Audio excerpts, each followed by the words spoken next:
Vote পরবর্তী হিংসার জন্য তৃণমূল কংগ্রেসকেই দায়ী করেছেন রাজ্য বিজেপির মুখপাত্র সাংসদ শ্রমিক ভট্টাচার্য।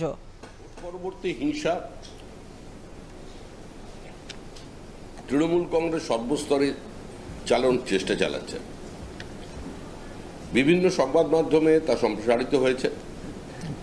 আমরা দলের পক্ষ থেকে আমাদের সমস্ত দলীয় ইউনিটকে, প্রত্যেক জেলা সভাপতি থেকে শুরু করে আমাদের বুথ পর্যন্ত যারা যেখানে আছেন তাদের কর্মীদের সহযোগিতার জন্য বার্তা পাঠিয়েছে এবং তারা বিভিন্ন জায়গায় প্রয়োজনে শিশু মা সমেত তাদের সেখান থেকে নিয়ে আসা হচ্ছে।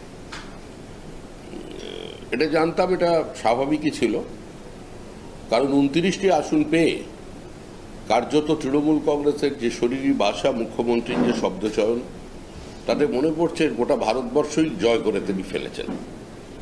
এখনো পর্যন্ত সারা ভারতের রাজনীতির আঙ্গিকে তৃণমূল কংগ্রেসের যে কোনো প্রাসঙ্গিকতা নেই